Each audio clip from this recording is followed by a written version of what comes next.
کہ ہم تو یہ سوچتے رہتے ہیں کہ بھائی بہت عمر پڑی ہے اور ابھی فرض کرو ہم جوان ہیں، پھر جناب ادھیڑ عمر میں آئیں گے، پھر بوڑھاپا ہوگا، پھر عمر کو پہنچیں گے، پھر کہیں جا کے مرنے کا مرحلہ آئے گا، اور اس کے بعد پھر آخرت ہوگی. تو اس کو ہم بہت دور سمجھتے ہیں آخرت کو، اور چونکہ دور سمجھتے ہیں لہذا غفلت میں مبتلا ہو کر زندگی گزارتے رہتے ہیں. بابر بعیش کو اس کے عالم دوبارہ نیز.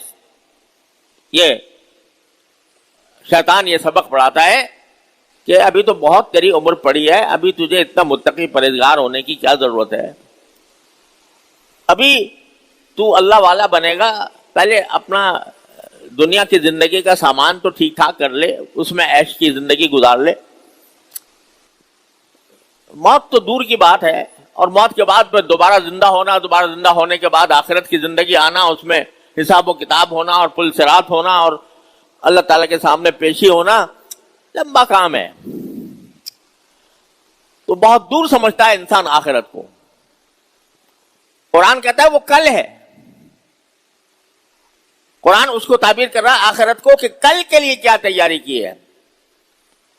اشارہ اس طرف کرنا مقصود ہے کہ وہ آخرت جس کو تم دور سمجھ رہے ہو، حقیقت میں وہ دور نہیں ہے، وہ اتنی ہی قریب ہے جتنی کہ تم کل کو قریب سمجھتے ہو، آنے والے کل کو جتنا قریب سمجھتے ہو. کیوں؟ دو وجہ سے.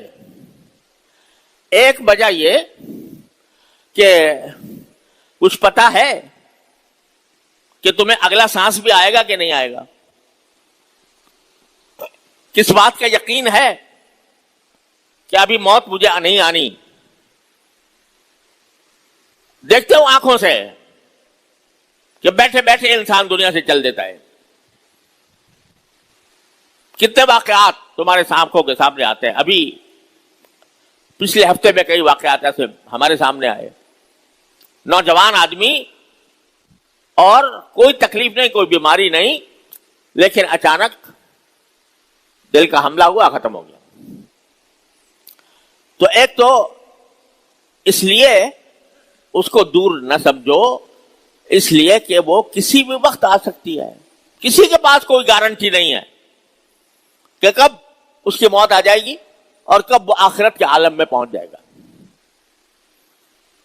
ایک وجہ تو یہ.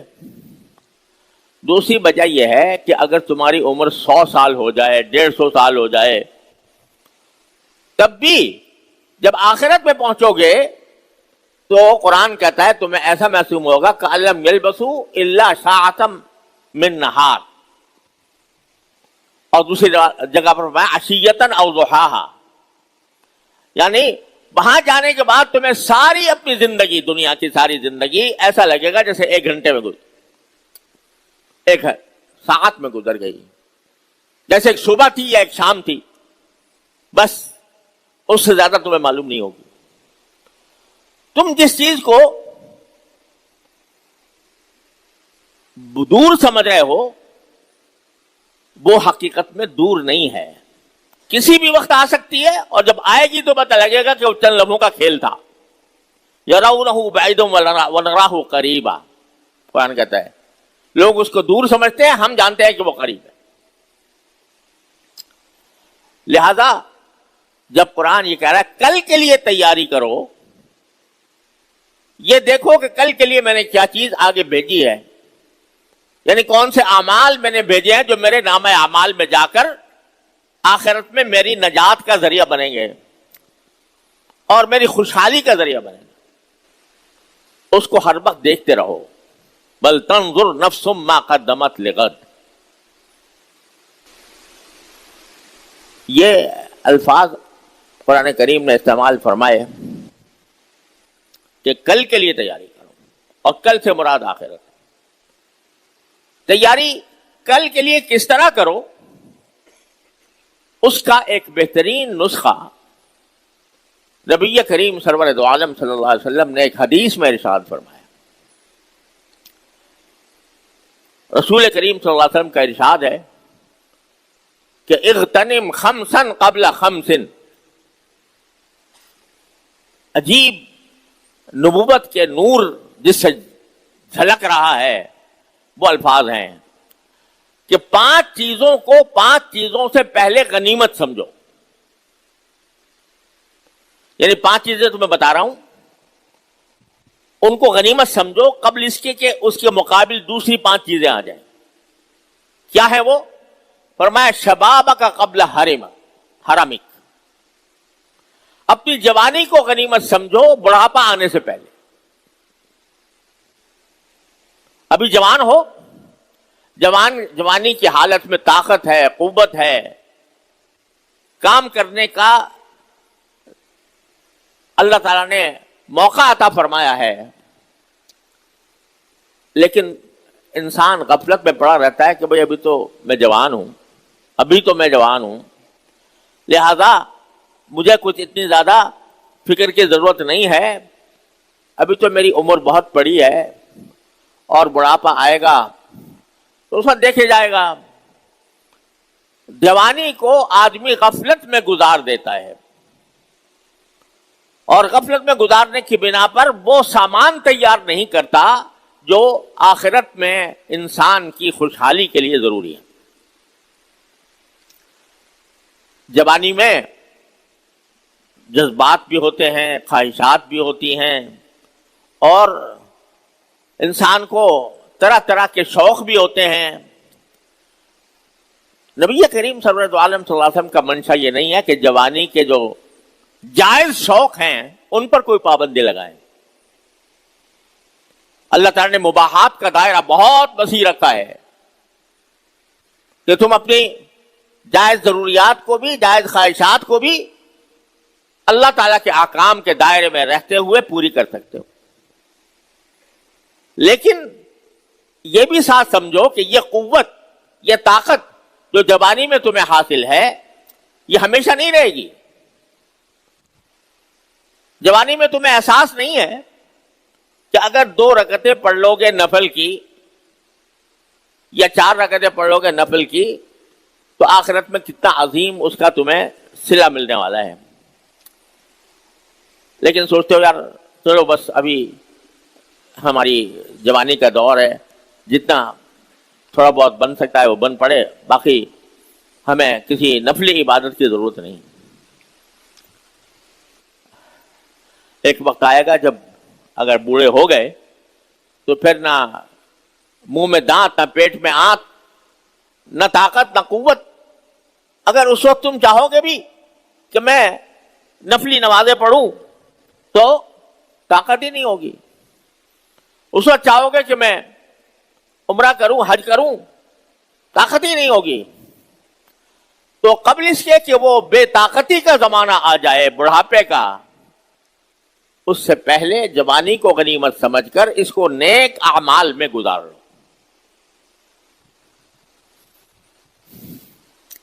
اگر نماز کے پابند نہیں ہو، نماز کے پابند ہو جاؤ. اگر جماعت کے پابند نہیں ہو، جماعت کے پابند ہو جاؤ. اگر اللہ تبارک و تعالیٰ کے حکم کی اطاعت میں روزے نہیں رکھتے، اس کی روزے کی احکام کو نظر انداز کرتے ہو، تو جوانی کی طاقت سے اس روزے کا فریضہ ادا کرو. زکوٰۃ فرض ہے تو زکوٰۃ ابھی ادا کر دو قبل اس کے کہ بڑھاپے کا وقت آ جائے، اور جب اس وقت فکر ہو کہ میں دنیا سے جانے والا ہوں، میرے ذمہ اتنی زکوٰۃ واجب ہے، اس کا حساب کیسے لگاؤں اور کس طرح دوں. حج فرض ہے اور یہ دماغ میں بیٹھا ہوا ہے کہ میں جوان ہوں، ابھی جوانی میں کیا کرنا ہے، ذرا اور عمر گزر جائے، فلاں فلاں کام کر لوں تو پھر حج کروں گا. ارے بھائی پتہ نہیں جس وقت تم حج کرنے کا ارادہ کر رہے ہو اس وقت تک جیو گے کہ نہیں جیو.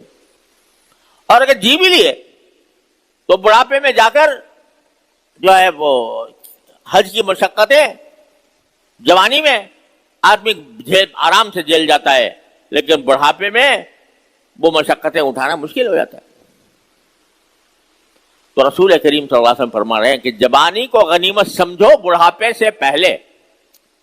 جب بڑھاپا آ جائے گا تو اگر اللہ تعالی کی عبادت کرنا بھی چاہو گے تو تمہارے اندر طاقت نہیں ہوگی. اس وقت اللہ نے تمہیں طاقت دے رکھی ہے. اس طاقت کو استعمال کرو, اللہ تعالیٰ کی اطاعت میں استعمال کرو. جتنے نیک کام ہیں ان نیک کاموں کے اندر اپنی جوانی کی طاقت کو استعمال کرو. خود بھی عمل کرنے میں, دوسروں کو عمل کرانے میں, دوسروں کو دین کی دعوت دینے میں, اس میں استعمال کرو. اپنے اوقات کو اس مصرف پر لگاؤ, اور ایسا لگاؤ گے تو یہ ہے تیاری جس کو قرآن کہہ رہا ہے کہ تم نے کل کے لیے آگے کیا بھیجا. تو ایک تو یہ فرمایا کہ جوانی کی کو غنیمت سمجھو بڑھاپے سے پہلے.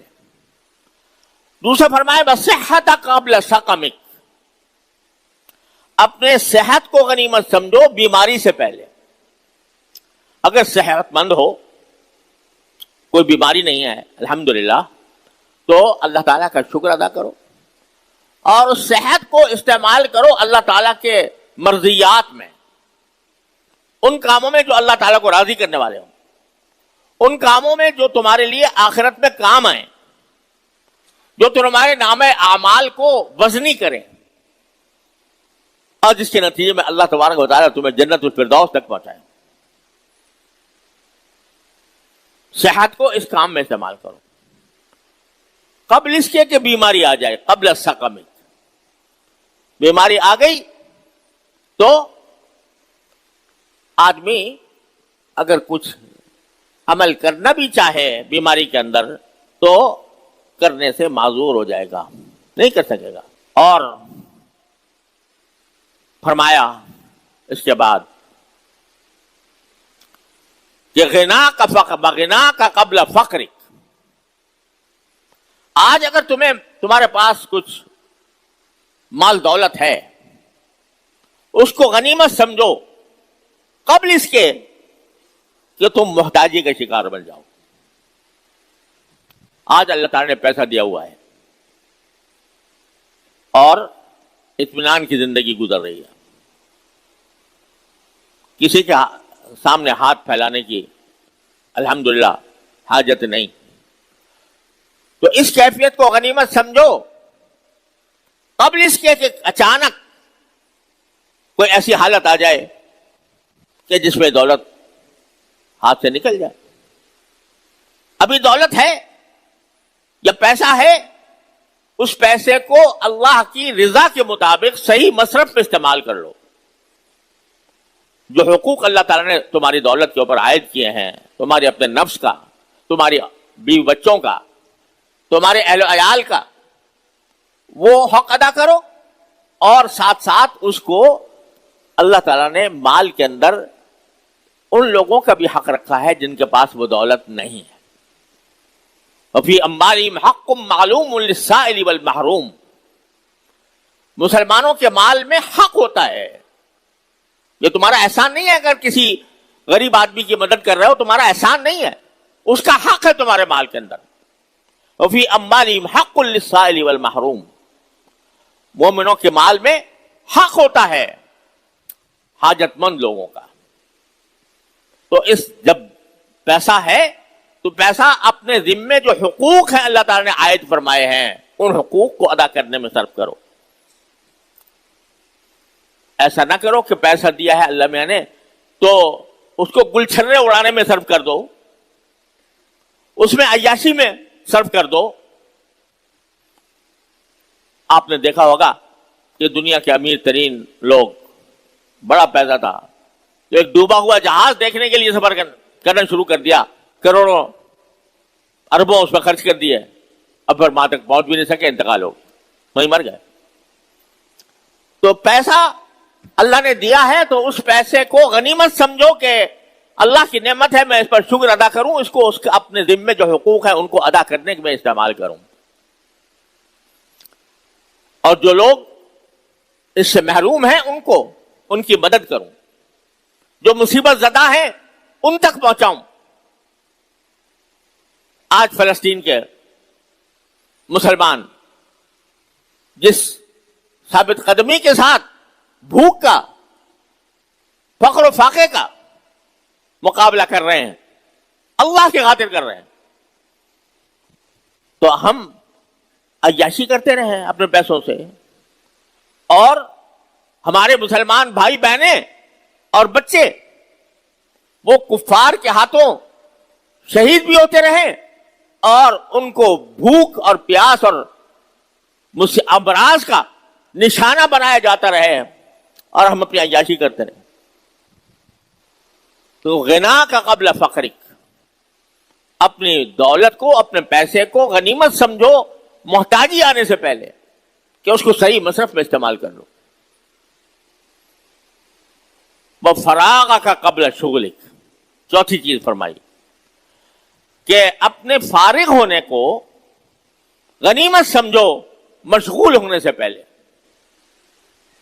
اگر تمہارے پاس کچھ وقت فارغ ہے، یعنی تمہاری ضروریات جو زندگی کی ہیں اس سے فارغ ہے، فرض کرو تم تاجر ہو، تجارت کرنے سے فارغ ہے، تم کسان ہو تو زراعت کاشتکاری سے فارغ ہے، تم ملازم ہو تو ملازمت سے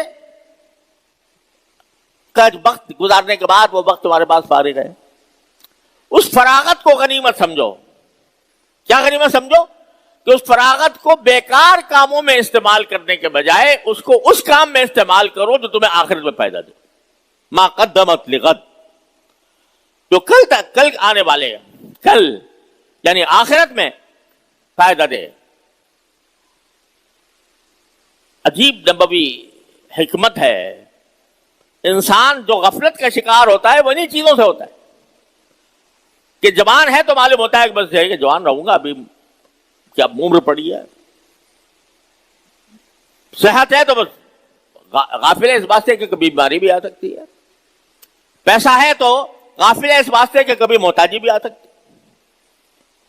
ایسے ایسے دنیا کے اندر مثالیں موجود ہیں، ہماری آنکھوں نے بھی دیکھی ہیں کہ پیسے کی فراوانی ہے، دنیا رش کرتی ہے کہ اس کے پاس اتنا پیسہ ہے، لیکن جب اس کو غلط استعمال کیا تو اللہ بچائے وہ بڑے بڑے رئیس، بڑے بڑے دولت مند اور سرمایہ دار جن پر کی دولت پر لوگ رش کرتے تھے، وہ ایسے ٹکڑوں کے محتاج ہو گئے۔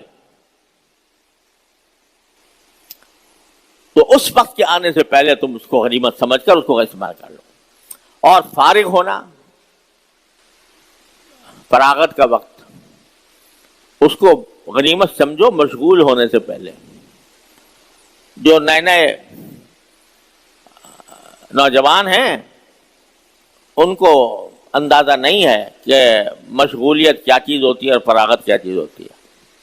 ہم بوڑھوں سے پوچھو کہ اب ترستے ہیں اس بات کو کہ کچھ فارغ وقت مل جائے جس میں اللہ کا ذکر کر لیں۔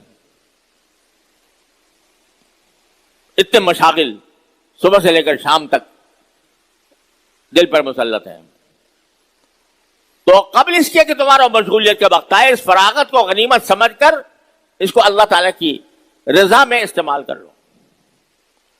اور پھر آخر میں سب کا نتیجہ نکال دیا، پانچویں چیز فرمائی وحیاتک قبل موتک،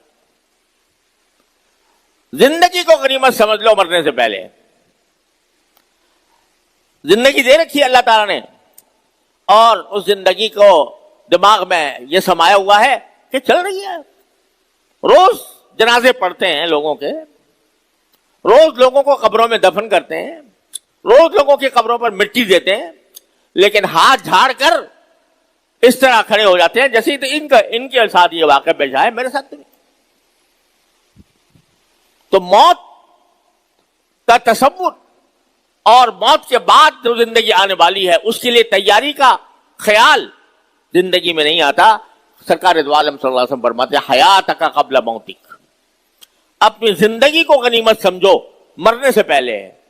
جو لمحات زندگی بھی ملے ہوئے ہیں، ایک ایک لمحہ قیمتی ہے۔ اللہ تعالیٰ نے زندگی کے لمحات کو ایک ایسی دولت بنایا ہے کہ اگر انسان چاہے تو ایک لمحے کو استعمال کر کے اپنے لیے جنت میں خزانے تیار کر لے۔ ایک لمحہ سبحان اللہ کا ایک کلمہ یہ انسان کے نام اعمال کو بھر دیتا ہے، وزن